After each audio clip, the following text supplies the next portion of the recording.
All right, so we're going to be looking at emerging adulthood. Oh, yeah. That period between 18 and 25. Yeah, yeah. That's a big one. It is a big one, and, we're really diving deep into how young people are, like, forging their identities, Right. their relationships, their careers. Yeah, and all of that in the 21st century. Yes. Things have changed a lot, even in the last 10 years. Oh, absolutely. We've got all this research here. Yeah. A big stack of it. And I know, it's fascinating. I know it's amazing, these studies Yeah. and the stories of real people. Absolutely. So let's just jump right in. Okay. One of the things that I thought was really interesting was that the idea of settling down, it's not what it used to be. No, it's definitely changed, hasn't it? It's not like you finish school and you get a job in a house with a white picket fence. Right. And, You get married. you get married. Yeah, it's not like that anymore. No, and the researchers are calling this a moratorium. A moratorium. Yeah, like a pause. Okay, so what does that mean? So it's like this period of exploration Okay. before you commit to Yeah. like the big things in life. Yeah. So, college or travel or military service or just like trying out different jobs. It's like emerging adults are taking their time to figure things out, Yeah. Before they settle into those traditional roles. That's interesting. And it makes sense because my daughter Oh, really? kind of took a path like that. Yeah. When she was in high school, she really wasn't the most focused student. Okay. And we tried everything to get her to, like, buckle down. Yeah. We even hid the TV for a while. Oh, wow. But she always found a way around it. She sounds very determined. Oh, yeah. And her English teacher, he kept saying, oh, she'll settle down. I've seen it all before. Right. But it didn't quite go as planned. Oh, so what happened? Well, she went to a small college. No. Then she transferred. Wow. And then she joined the crew team. Oh. And suddenly, economics was her major. Economics. Yeah, no one in our family is into economics. So that was a surprise. Total curveball. Yeah. And then, she even studied abroad in Spain. Oh, wow. Graduated with honors. It sounds very accomplished. But even then, she kept exploring. Oh, so even after college? Yeah, different cities, different jobs. Okay. Even had some, stretches of unemployment. Right. It wasn't always easy. Yeah. And, we definitely worried. I bet. Right. But it sounds like she was using that time to really figure out who she was. Exactly. And what she wanted. Right. Yeah. And you know what? After she turned 25, it was like a switch flipped. Oh, wow. Stable job. Yeah. One apartment. Okay. And she's back to being the loving and supportive daughter we know and love. That's a great story. It is. And it's a perfect illustration of how this moratorium can really play out. It's not about just being aimless. Right. It's about actively seeking out these experiences to solidify their identity. Okay. And, identity is multifaceted. Absolutely. Right? It's not just one thing. And one aspect that I thought was really interesting in the research was ethnic identity. Oh, yeah. Especially in a diverse society like ours. Absolutely right. Like, how does that play out? There's a fascinating study out of San Diego. They tracked individuals from age 14 to 37. Wow, that's a long time. It is a long time. Great. And they asked them about their ethnic identity throughout. Wow, and what did they find? The results were really surprising. Okay, I'm ready to be surprised. Okay, so very few people actually chose those broad labels. Okay. Like, Asian or Latino. Okay. Instead, they used more specific terms. Okay. Like Cambodian or Mexican. Right. Especially when they were younger. Okay. But as they got older, Right. things shifted. How so? Well, many of them, particularly those who were perceived as white, Okay. they start to emphasize their American identity, even hyphenating it with their heritage. Okay. It's like they were saying, I'm American, but I'm also proud of my Cambodian roots. Right, they wanted to own both parts. Yeah, exactly. Okay. But on the other hand, those who were perceived as black, they often felt pressure to identify solely as black due to, societal expectations. Right. It really highlights how those external forces can shape how we see ourselves. Absolutely. And that makes me think about the experiences of dreamers. Right. Those unauthorized immigrants brought here as children. Right. And how their situation adds like this whole other layer to their ethnic and political identity. Like, how do you even navigate that? Yeah, their journey is so complex. Right. They're striving to become American citizens. Yeah. But they face all these legal barriers. Yeah. And many of them have embraced the dreamer label Okay. as a way to empower themselves and advocate for change. Yeah. It's about claiming agency when the system's trying to silence them. Right. Yeah. And then you have international adoptees who are navigating this whole other unique set of challenges. Oh, absolutely. Like they're growing up in a culture that's different from their birth parents. Right. But they're also grappling with their adopted identity. Right. It's like piecing together this puzzle with pieces from different worlds. That's a great way to put it. It's amazing how emerging adults are forging these like complex identities. Right. While also trying to figure out what they want to do with their lives. Yeah, talk about a lot on your plate. Oh my gosh. And that brings us to vocational identity. Okay. You know, that age-old question, Right. What do I want to be when I grow up? What do you want to be when you grow up? Right? It's even more complicated now for young adults. Because the job market has changed so drastically. It really has. Yeah. It's not just about climbing that traditional career ladder anymore. Nope, not at all. Right. You've got the gig economy, rapid technological advancements, and then there's this mismatch between what young adults want from work and what older generations expect. Yeah. It all creates this real sense of uncertainty. It does. And then there's also this added pressure for emerging adults to find work that aligns with their values and passions. Right. It's not just about a paycheck anymore. No. It's about finding a career that feels meaningful. Right. And reflects who they are. And one study concluded that career choices inevitably force individuals to confront the meaning that they want their lives to have. That is deep. Right. Okay, so how are they navigating this complex landscape? Well, they're hopping between jobs, exploring different gigs, trying on different hats to see what fits. It's all part of this extended moratorium that we were talking about. You know, they're creating their own individualized career paths, piecing together experiences and skills to craft this fulfilling work life. But all this exploration, it's not just about external factors like jobs and relationships. Okay, so then what is it about? It has a profound impact on their personality development, too. So they're not just figuring out what they want to be, but who they want to be. Exactly. Yeah, it's like emerging adulthood is this crucible for personality development. It's this time when those like negative traits from adolescence, like self-doubt, impulsivity, they tend to lessen. Okay, so they grow out of it a bit. Yeah, and the positive traits, like conscientiousness, agreeableness, they become more prominent. Oh, so they're literally becoming more well-rounded. That's what the research suggests. Wow. One large study found that, you know, young adults across cultures, they tend to become more agreeable, more conscientious, and less neurotic as they navigate this period. So it sounds like those big transitions, going to college, starting a job, moving out, those are actually good for them. They can be, especially moving away for college, which often forces them to develop independence. Problem-solving skills. And that makes me think of all the talk about helicopter parents and how they're like hindering their kids' independence. Yeah. Is that really the case?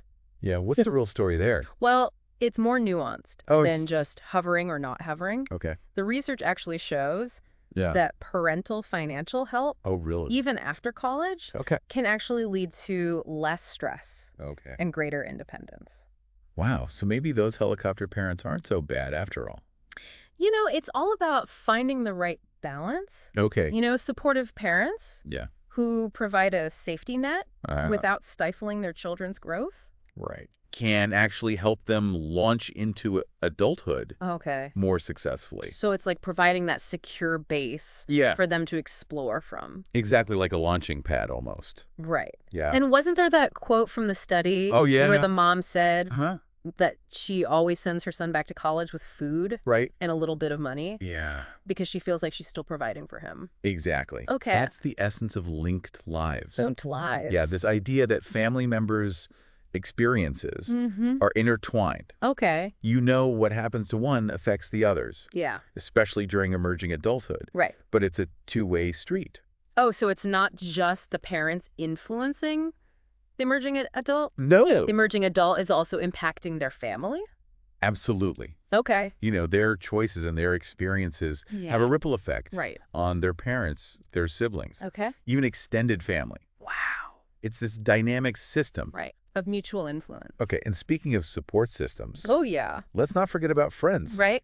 They're like the family you choose, right? They are. Yeah. And they play a crucial role during emerging adulthood. Yeah. Friends offer companionship, that sounding board, and that sense of belonging. Right. They validate experiences. Okay. And they help make sense of all the ups and downs of this phase. And didn't I read that emerging adults tend to have more friends than people at any other age? That's true. Really? They're constantly expanding their social circles, and social media lets them stay connected with friends from different parts of their lives. Yeah. It's a time for quantity and quality. Yeah. You get both. Right. But that doesn't mean that they're immune to loneliness. No, not at all. There's a lot of talk about a loneliness epidemic. Right. Especially among young adults. It's a paradox, isn't it? They're surrounded by people. But they can still feel isolated and alone. Right. It goes back to Erikson's theory of intimacy versus isolation. Right. Building genuine intimacy requires vulnerability, compromise, and a willingness to let go of some of that self-protection that we hold on to so tightly. So it's about taking the risk to connect deeply. Yeah. Even if it means, being hurt. Exactly. And that can be scary. Yeah. Especially when you're still figuring out who you are. Right. But the rewards are huge. Yeah. And it's not just about romantic relationships, right? No, not at all. Close friendships can provide that deep connection too. Absolutely. Yeah. And while men and women crave intimacy, their friendship styles often differ. Oh, really? How so? Well, men tend to bond over shared activities and offer practical advice. Okay, so like fixing your car kind of thing. Yeah, exactly. Wow. While women are more likely to engage in emotional sharing. Okay. Provide a listening ear. So it's like that classic stereotype. Yeah. Men are from Mars, women are from Venus. There's some truth to it. Yeah. But, we are seeing those lines blur more and more as gender roles evolve. Absolutely. And male-female friendships are becoming more common, which is a good thing. It is. It challenges those traditional notions of how men and women should interact. Right. One study found that, for both heterosexual and sexual minority adults, it's not just the number of friends, but the quality of those friendships. Yeah. That really matters for life satisfaction. So having those few close confidants is more valuable than having a ton of casual acquaintances. It seems so. Right. But regardless of gender or orientation, a strong network of friends is a major asset during emerging adulthood. Okay. It provides that essential support as they navigate the often choppy waters of love, work, and identity. And speaking of love. Oh, here we go. Let's dive into the world of romantic relationships. Okay. Because, let's face it, love is a big part of the emerging adulthood experience. It's a universal human experience. It is. But the way it plays out, the expectations, the anxieties, the cultural norms, that's where things get really interesting. Especially in the 21st century. Yeah. When you know everything, right, from how we meet partners to what even constitutes a successful relationship is being redefined. Exactly. We're seeing a shift away from those traditional models of courtship and marriage towards more fluid, individualized paths. Okay. But before we delve into that, let's talk about the different dimensions of love. Okay. It's not just one simple emotion. No, it's complicated. So we have to break down Sternberg's triangle. Oh, yeah. Of love. The classic. Yeah, passion, intimacy, and commitment. Right, you got it. Okay, so passion. Passion is that initial spark of attraction, that infatuation. It's fueled by this cocktail of hormones. Oh, yeah. That makes you feel like you're walking on air. Like you're floating. Exactly. Yeah. It's that can't eat, can't sleep, constantly thinking about them kind of love. Yes, exactly. But then you have intimacy, okay, which is about building a deeper connection, sharing secrets, letting someone see the real flaws and all. Yeah, warts and all. Exactly. Fun. It's about going beyond the surface to develop that trust and understanding. Okay. And then there's commitment. Right. The decision to stay together. Yeah. Through thick and thin. There are good times and bad. Right. It's the glue. Okay. That holds the relationship together. Okay. Over time. All right, so we got these 3 elements. Mm-hmm. And how they combine creates 7 different forms of love. 7, that's right. 7. Okay, I am intrigued. Tell me more. Okay, so you have liking, which is high on intimacy, but low on passion and commitment. Okay. And then there's infatuation, which is all passion. Right. No intimacy, no commitment. Yeah. Those are those whirlwind romances that burn bright and fizzle out fast. Right. Then there's empty love, which is commitment, but without passion or intimacy, like an arranged marriage, where maybe the couple feels obligated to stay together, even if there's no spark. Gotcha. So those are the 3 that are just one element. Right. What about like the ones that combine 2 of them? Okay, so romantic love is passion and intimacy, but no commitment. Think Romeo and Juliet. Oh, very romantic. Right. Then there's fatuous love. Fatuous love. Passion and commitment, but no intimacy. Oh, so maybe they rush into things. Yeah, like a couple that rushes into marriage based on intense feelings that doesn't really know each other. And then there's companionate love, which is intimacy and commitment. But the passion has faded. Like a long-married couple who are best friends, deeply devoted, but don't have that same fiery passion that they once did. Okay, so that's all 6, and then the final one. The final one is consummate love. Consummate love. The holy grail. The holy grail of relationships. That's right. And that is the magical combination of all 3. All 3, passion, intimacy, and commitment. Okay, so the one that everyone wants, but is so hard to achieve. Especially during emerging adulthood. Yeah, because developmentally, emerging adults are still solidifying their own identity. Right. You know, it can be tough to fully commit to another person when you're still in flux yourself. Absolutely. And plus, the very definition of commitment is changing. It is. So what do you mean? Well, marriage isn't the only path to a committed relationship anymore. We're seeing this rise in alternative relationship models, like cohabitation, long-term partnerships without marriage. And then, of course, there's the whole phenomenon of hookup culture. Hookup culture. Yeah. We can't talk about emerging adults without talking about that. Exactly. So how is that reshaping the romantic landscape? It's reshaping the romantic landscape, especially on college campuses, where casual sexual encounters without that expectation of intimacy or commitment. Right. So no strings attached. Exactly. They're becoming increasingly common. That's like the new normal. It's often portrayed that way. Right. But it's important to remember that not everyone is hooking up. And those who do have a variety of motivations and anxiety surrounding it. There are concerns about consent. Absolutely. And safety. And the emotional complexities of navigating, you know, casual sex. It's not as simple as it's sometimes made out to be. It's easy to forget that. There's a whole spectrum of experiences and attitudes within hookup culture. It's not a monolithic thing. It's important to avoid making generalizations or judgments about people's choices. And speaking of choices, the way emerging adults meet potential partners has changed dramatically with the rise of online dating. It's revolutionized the dating landscape. It has, hasn't it? Yeah, apps and websites have made it easier than ever to connect with people who share your interests and your values. Yeah, it's like having this global matchmaking service. At your fingertips. At your fingertips. Yeah. But I imagine it also comes with its own set of challenges. Oh, definitely. What are some of those? Well, you've got the potential for scams. Catfishing. The pressure to present this perfect, curated version of yourself online. Yeah, you have to like create your best self. And then there's the issue of choice overload. Wow. When you're bombarded with endless potential matches, it can be hard to commit to one person. Like, what if there's someone better out there? Exactly. Lurking in the back of your mind. Totally. And that could lead to, you know, a lot of superficial swiping and just a sense of dissatisfaction. Even when you do find someone you connect with. It's like you're always looking for the next best thing. Yeah.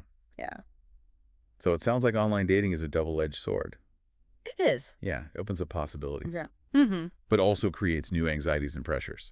It's a complex landscape. It is. But despite all the changes and challenges, the desire for a committed relationship hasn't gone away. Okay.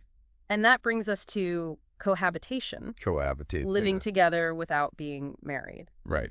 It's becoming increasingly common, Yeah. especially among emerging adults. So is it like a stepping stone to marriage? Uh-huh. Or a replacement for marriage? Right. Or something else entirely? That's the million-dollar question. Yeah. And the research offers mixed answers. Okay. Some studies suggest that cohabiting before marriage is associated with higher rates of divorce. Really? Why is that?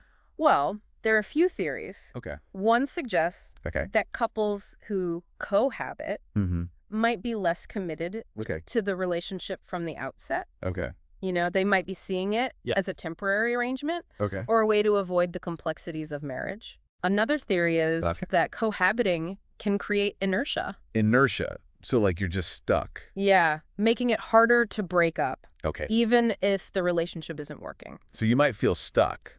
Exactly. Even if you're not happy. Yeah. And then there are the financial and logistical entanglements. Right. Of sharing a life. Yeah. You've got like shared bills and all of that. Right. Yeah. Which can make separating more difficult. Right. And let's not forget the social pressure. Oh, yeah. From family and friends. Right. Who, you know, might expect you to get married if you've been living together for a while. Absolutely. So cohabiting can be this complicated decision. Right. With potential benefits and risks. So it really boils down to, you know, the individual couple. Right, and their motivations. Exactly, yeah. If you're using cohabitation as a way to avoid commitment or to test the waters without fully investing in the relationship. Right. It might not be the best foundation for a lasting marriage. Okay. But if you're doing it because you're deeply committed and you see it as a step towards marriage, it can be a positive experience. So it sounds like open and honest communication is key. Absolutely. Yeah, no matter what path you choose. Couples need to be on the same page about their expectations, their boundaries, and their long-term goals. Now, before we wrap up this part of our deep dive, there's a less talked about aspect of emerging adulthood that I think is important to address. Okay, what's that? The fact that for many, it's a time of significant financial instability. Oh, that's a critical point. It is. The transition to financial independence is rarely smooth. No. Especially in today's economy. You've got student loan debt, a competitive job market, the ever-increasing cost of living. It's a perfect storm. It is. Of financial stress. It's a lot to juggle. It is. It's no surprise that many emerging adults are struggling to make ends meet. And this financial instability can have this ripple effect on other areas of their lives. Absolutely. Right? It can delay major milestones like getting married, buying a home. Yeah. It can impact mental health and well-being. Right. You know, that financial stress can seep into relationships. Yeah, causing tension and conflict. It can lead to feelings of inadequacy, shame, anxiety. It's a lot. It is a lot. Yeah. So what can be done to help emerging adults navigate these financial challenges? Well, what advice would you give based on the research? I think financial literacy education is huge. Okay. You know, teaching young people about budgeting, saving, investing, and managing debt. Right. You know, giving them the tools they need to make smart financial decisions. It's like giving them that financial roadmap to navigate this tricky terrain. Exactly. Yeah. And we can't forget about access to affordable housing and healthcare. Absolutely. Those are basic needs. They are. And they shouldn't be luxuries. Right. But they are for a lot of people. They are. Yeah. Especially for emerging adults. Right. You know, when you're struggling to make ends meet, those basic needs can feel out of reach. Absolutely. And then there's the mental health piece. Oh, that's so important. It is. You know, emerging adults need to know it's okay to struggle. Yeah. And to ask for help if they're feeling overwhelmed by these financial pressures. And there are resources available. There are. Right? Therapists, support groups, financial counseling services that can provide guidance and support. Absolutely. And let's not underestimate the power of social support. Right. Your friends, your family mentors. Exactly. They can provide, you know, emotional, practical. Even financial support when things get tough. It really does take a village. It does. We're not meant to go through these challenges alone. Well, you're not. So, you know, while emerging adulthood can be a time of financial instability, it's also a time to build resilience. Okay. Develop those financial literacy skills. Right. And cultivate a support network. Yeah. That can help weather those storms. And remember, setbacks are a part of life. They are. Yeah, it's how we learn and grow from them. Right. That matters. Now, before we wrap up okay. our deep dive into emerging adulthood, I want to circle back to the idea of identity. Okay. We've talked about ethnic identity, vocational identity, even political identity. Yeah. But what about personal identity? That sense of self that goes beyond those external labels and roles. Yeah, that core of who we are. Exactly. Yeah. The sum of our values, beliefs, experiences. Our aspirations. And it's constantly evolving. Especially during emerging adulthood. Yeah. It's a time of exploration. Yeah. Experimentation, trying on different identities. Right. Seeing what fits. And it's not always a linear process. Definitely not. There can be a lot of back and forth starts and stops as they figure out, who they are and where they belong. And I imagine social media plays a big role in all of this. Oh, it's huge. Yeah. Social media provides this platform for self-expression, connecting with like-minded people, and trying on different versions of themselves. Right. But it can also be a source of pressure. Oh, absolutely. And comparison. It's easy to get caught up in that curated perfection of online profiles. And feel like you're not measuring up. Exactly. Right. So how can emerging adults develop a strong and healthy sense of personal identity in this digital age? What can they do? Well, it takes a combination of things. Supportive relationships, opportunities for self-discovery, and a willingness to embrace vulnerability and imperfection. So it's about accepting yourself. Yeah. Flaws and all. Warts and all. And recognizing that you're worthy of love. Yes. And belonging. Regardless of what anyone else thinks or posts online. Exactly. And it's important to remember that your identity is not fixed. It's a journey, not a destination. And it's a journey that continues. Absolutely. Throughout our lives. We're always growing, changing, evolving. So let's embrace the messiness. Yes. The uncertainty and the possibilities of this journey. Because it's in those moments of exploration and discovery that we truly come alive. There's a quote from our research. Oh, yeah. That really stuck with me. Okay. It says, if they postpone marriage, prevent parenthood, and avoid a set career until their identity is firmly established, and their education is complete. Yeah. They may be ready and eager for all the commitments and responsibilities of adulthood. That's powerful. It highlights the importance of allowing emerging adults the space and time to figure things out on their own terms. On their own terms. There's no one-size-fits-all timeline for adulthood. Right. It's about giving yourself permission to explore, to make mistakes, and find your own unique path. And trusting that journey, however messy or unconventional, will lead you to where you're meant to be. I love that. Yeah. So maybe it's not about settling down, but about settling into yourself. I think you've hit the nail on the head. And your own version of adulthood. Yes. Well, on that note, we'll wrap up this deep dive into emerging adulthood. Yeah. We hope you gain some new insights into this fascinating and ever-evolving stage of life. Right.